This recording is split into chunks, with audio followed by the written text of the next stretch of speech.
Y'all situated? You ready to roll? I'm ready to go now. Here you go, boss. All right. Congrats on the win.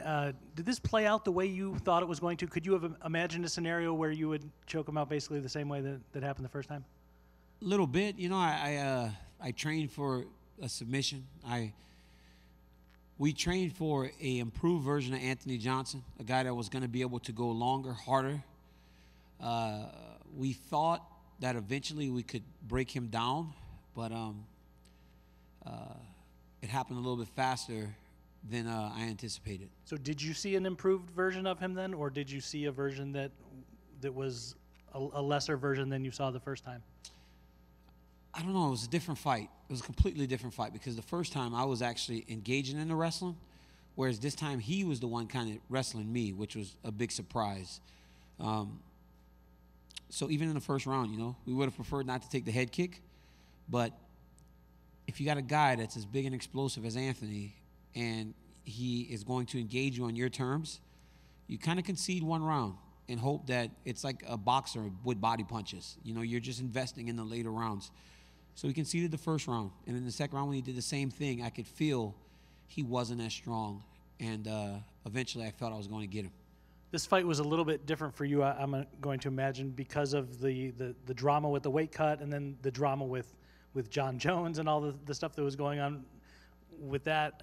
How did you kind of work through that, especially today, leading up to the fight? Just trying to be professional. You know, I mean, this is what I do for a living. You know, I got to eliminate those distractions. You know, I mean, something happens in the moment, it happens in the moment. You know, I didn't necessarily want to see Jones before the fight. I had kind of put it in my mind that I was going to try not to see him. But when I go to hug Luke, he was sitting right next to him, so I ended up seeing him, which was kind of odd. But none of this stuff affects me, man. When I'm in the octagon, I have to pay attention to what's going on in front of me. And that was Anthony Johnson. We have seen time and time again what happens to you when you make a mistake against Anthony. And I just did not make that one costly mistake. The head kick hurt, but I didn't make the ultimate mistake to get the fight finished. Daniel back here. I know you're not in the mood necessarily to talk about John Jones right now. So who's next on your radar? Jimmy Manoa, or do you have somebody else in mind? You know, the thing about the whole Jones thing is I'd always fight John Jones. I've always said that. You know, I don't know where it ever got twisted, or I've been here this whole time. I've been here. John Jones is the one that hasn't been here for us to fight again. When I lost to him in January in 2015, I knew we'd fight again. I knew that this was just the beginning of a series of fights that him and I would have. I said it in the build-up. I go, this is just number one. We will have multiple fights, but we just haven't been able to come together. So, of course, I'd fight John Jones. But Jimmy Manoa, you know, said that he wants a title fight. He's won a couple fights in a row and look impressive. I think he's a good fighter, but kind of depends on what they do with Jones. You know, if Jones wants to fight somebody first, and I guess that's what they're going to do. But if he's ready to come and fight me, then we would fight. Hey, Dan. Thank you. Just update on your nose. Do you know if it's broken for sure? How are you feeling right now? It's twisted. It's damn sure twisted. I don't know if it's broken. I have to go see a doctor early in the week, but I don't know. You know, he kicked me square on the face with his shin, and I was dipping into it. You know, I didn't catch his foot. I caught his shin. So I've always thought about, like, man, if somebody knocks me out, it would be like a shin to the face, because I know when I get punched, it doesn't really hurt all that bad. And I guess I figured out tonight that even a shin to the face ain't going to knock me out. I'm going to keep on pressing forward. My nose will hurt for a couple weeks, but it's okay. There you go. And it seems like between John and Jimmy, you're going to have, you know, some fights lined up for a while. But with Anthony's retirement, you know, it's a top 3 guy in the division gone. And a lot of people think this division is, you know, pretty top heavy as it is. So as the champion, when you kind of look around losing a guy like that in this weight class, what do you kind of think about that? It sucks. You know, it really does suck. You know, I don't feel like he should walk away. I don't know what he has going on personally. He said he has something outside of fighting that he needs to deal with. And as a person that knows Anthony, not only in the fight, but out of the fight, all you can do is try to support him. You know, if he has something bigger to do, then he has something bigger to do. But it will hurt the weight class because he's a fun guy to watch. People enjoy watching him fight. He's always knocking people out, and it sucks. But we all have journeys in life, and I guess Anthony's journey is taking him left right now when all of us are going right. Yeah, and Jones fight obviously going to happen at some point. Dana was out here earlier saying that he's not prepared to put him in a main event, and I know you said you're not going to fight him unless it's a main event. So what's your take on that? I said that we do business, Jones and I. For all the hate, you know, when we're older, we will have made each other a lot of money. But if he's not ready to put him in the main event, I can understand because we have all been burned by this young man. But if we are in a co-main event, it has to be to McGregor or somebody like that, because otherwise, who else would be in a main event above me and John Jones? We're not going to co-main event to just anyone. It has to be like the biggest star in the sport, and that's Conor McGregor. And can you just address the towel situation from the weigh-ins once and for all? John was up here yesterday talking to us. He said it's one of the dirtiest things he's seen in all of sports. A lot of other fighters have come out and said, you know, it's an old wrestling trick, this and that. Can you just put this to rest? I made the weight, you know. That's how you put it to rest. Made the weight, fought tonight, defended my championship. I knew that the scale wasn't weighing what I weighed upstairs, and I'd been checking my weight all week. If I was holding the towel, I was just trying to hide myself because when I got off the first time, my ass was showing. It's on Ariel's website. I saw it. My entire ass, moon landing. So I just wanted to cover myself. Hey, Daniel, right over here. With limited options in the light heavyweight division, would you ever consider going to the heavyweight division? If you'd have asked me that when I was cutting weight, I'd have said yes, damn sure, go up to heavyweight. But I don't know, man. I got to do better. You know, I was making 205 so easy before, and I had a good nutritionist. But my guy now, Daniel Leaf, he's better. I've got the best nutritionist I've ever had in my life. But I'm allowing myself to get too big in the off time. I'm enjoying those crafts tables at Fox way too much. And I'm getting too fat. I don't even fit my suits. Listen, if I'm in Fox and they've got 2 sets of suits, it's a real problem. They've got suits for me when I'm getting ready for a fight and suits when I'm just there. And even the ones that when I'm just there are starting to be a little tight, that's a real issue. So I've got to be a little more disciplined in my downtime to continue fighting in this weight division. And final question, you know, people with all those booths, how do you fight through that and just become the winner that you are in the end? I love it. You know, initially I was taken back a little bit by people booing me. But then I realized, like, anyone that knows me and anyone that has spent any time with me, they don't feel that way. They don't feel like they want to boo me. They don't feel like they want to be away from me. They enjoy the time that we spend together, and those are the people that matter. You know, so if people want to boo, it's fine. Just don't not care. That's all I care about. And just don't be indifferent. As long as you care, I am fine. So when they're booing in there, it's fine. It just bounces off of me. You got to enjoy it, man. I was just telling a story earlier about how I was watching WWE WrestleMania last weekend. And I said, wow, it would be great if Roman Reigns pins The Undertaker. Clean. That's how the old school guys do business. And Monday night, Reigns walked out to the ring, and they booed him for 10 minutes, would not allow him to talk. But it was the most organic crowd that they've had in a really long time. He said, this is my yard, and he left. And it was perfect because they are playing the game for him. That's me. And you know what? If I'm in the octagon berating Jimmy Manuwa and John Jones, it's my octagon. I'm the one in there fighting right now with that gold belt. So you're going to sit there and you're going to take it. I insist that they didn't put a microphone by either one of them. Sit there with the camera in your face and just take it. Because I'm the one that's out there laying it on the line. If they don't like it, it's fine. DC, congratulations. Sorry, over here. That nice gentleman took my last 2 questions. But honestly, though, congratulations. You brought up WrestleMania. Actually, my question really is, though, about the respect level you had with Anthony Johnson. I mean, it was obvious. Yeah. And, you know, it almost makes the fight more enjoyable that way. Mm-hmm. But, however, he's walking away, you know, really at the top of his game. I mean, he just fought for a title tonight. He's going to walk away. Is there any situation that would pull you away from the sport for a bigger opportunity? Is there anything at all, possibly like you said, main eventing WrestleMania next year? Well, I mean, I love to compete. I think this is what people miss when they think about Daniel Cormier. They go, oh, this guy, he's a TV guy and he talks a lot of trash and he messes around all the time. They don't really see the competitiveness that's inside of me. I love this stuff, man. I've made a lot of money. I've got security financially. I've done everything I can do in this sport. The only thing I have not done is beat John Jones. Everything else I have done. I don't have to do this anymore. I do this because I love it. And I'm not going anywhere. Not yet. I love it, man. I love fighting. I love the sport. I love the UFC. I just love that feel, that competition where I step in the octagon and I look behind me and my coaches are there, my army, and they're like, you go kick his ass, and it fucking gives me tingles. Like even now I start to get jittery because this is what I've done my whole life. I was 15 years old when I first heard a coach look at me as a 15-year-old boy in Budapest, Hungary. Had never been on an airplane before. Went with the U.S. national team to wrestle in the World Championships for 15 and 16-year-olds. And the coach said, now you go represent our country and go get a medal.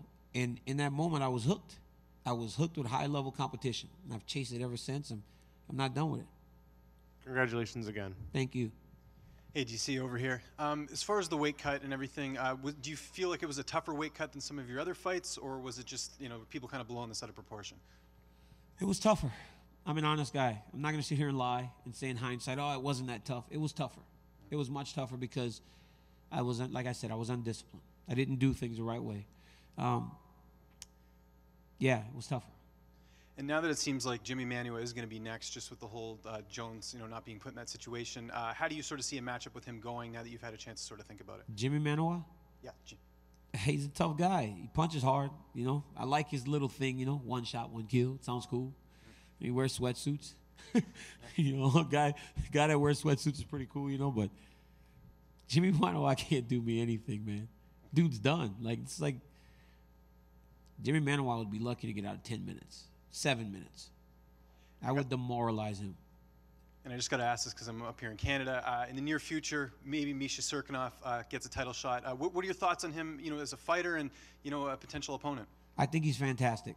But if I'm still fighting when Misha Cirkunov is fighting for a championship, I did something truly wrong because I don't think I'm going to be around that long. He's still got a little bit of time. He's a fantastic fighter. I've talked to him on the phone before, actually.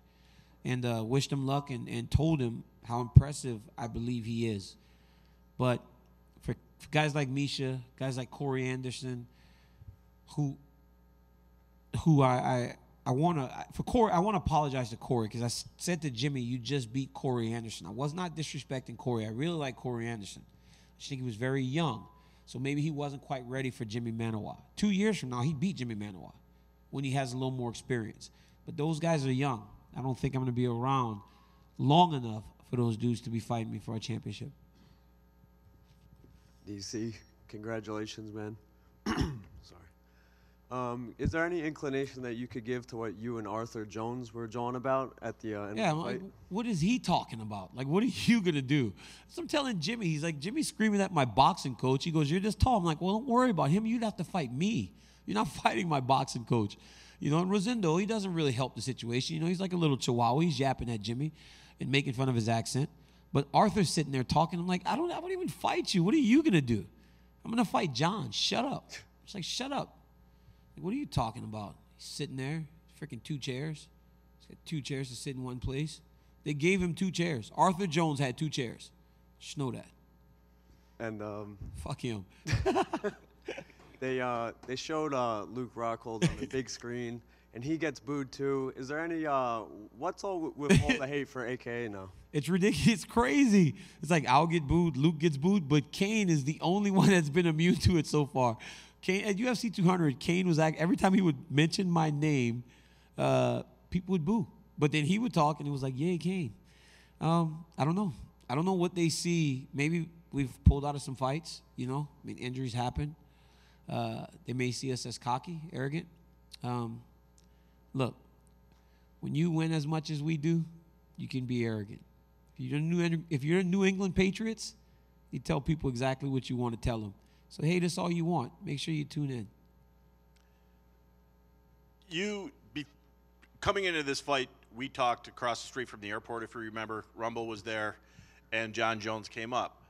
And in that conversation, you made it pretty clear that it's not that you have a desire to fight him, but that you need to fight him for your own peace of mind. I think peace of mind is actually what you said, that it needs to happen. Now that point could be coming. Can you just explain to me why this has haunted you so?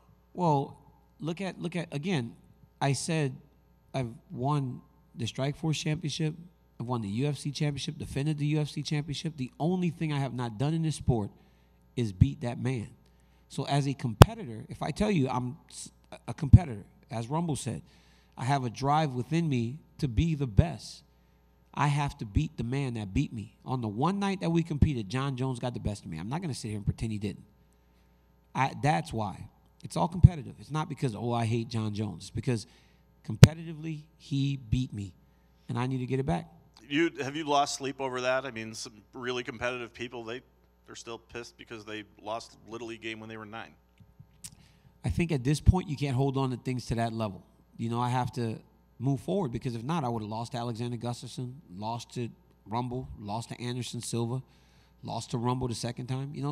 I can't sit there and hold on to the emotions of John Jones when he's not there. I mean, if he was just in the weight class and we weren't fighting, then yes, it might be an issue, but he hasn't really been in the weight class, so it's hard to really lose sleep over it.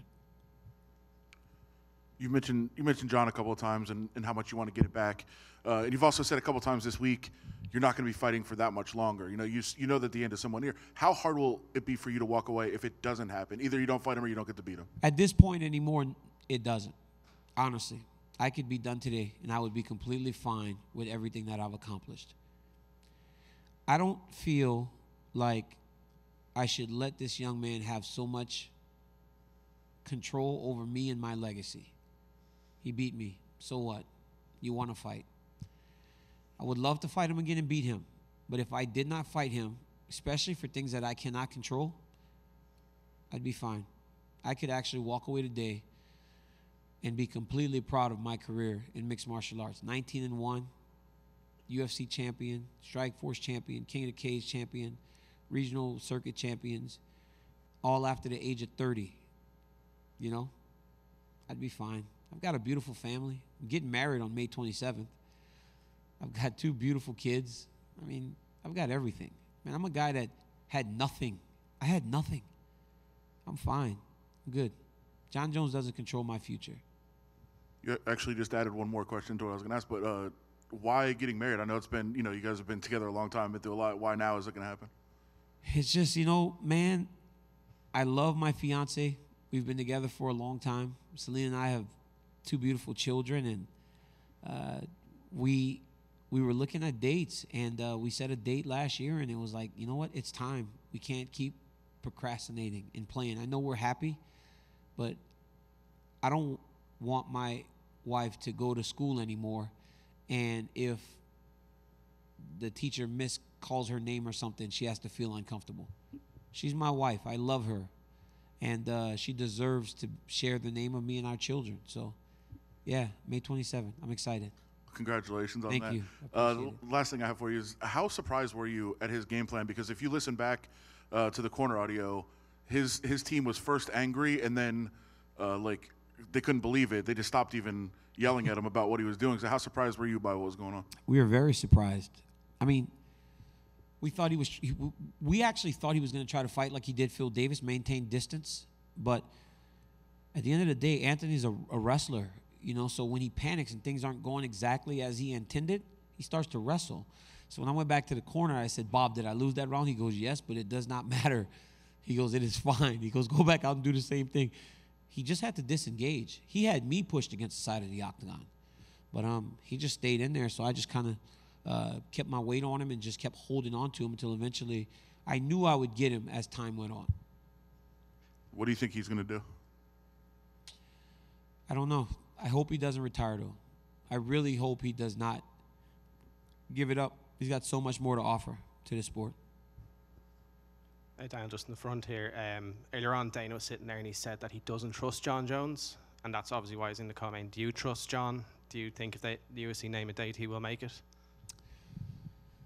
Man, I really, like, I know I come off as this guy when I talk about him. I like keep like messing with him, and I don't want to. But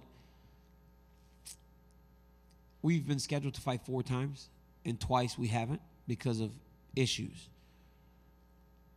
But when I look at him today, and I see his face and his skin, it looks clearer. So it looks as though he may be doing better. So I guess in time we'll see. But he looks as though he looks healthier.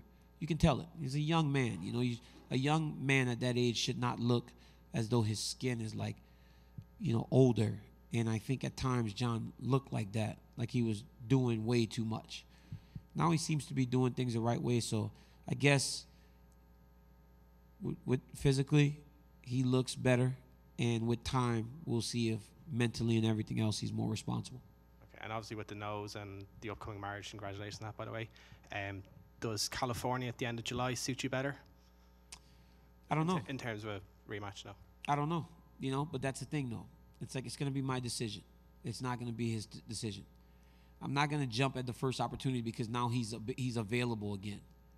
It's going to happen whenever I spend some time with my wife, go on our honeymoon, and we decide we're ready to fight. I've got coaches, man. Bob Cook, Javier Mendez, Zendo Sanchez, Dwayne Zinkin, my manager. We make these decisions together as a team, and that's what we're going to do. It's just crazy that everybody, like, the night of, everybody's like, let's look to the next thing so fast, huh? I do it, too. Set up 2 fights in there. Manawa and Jones. Pick on everybody. You just sit there. You'll take it. Yeah. Thanks, Alan. Best luck on May 27th. Thank you. I appreciate it. Okay?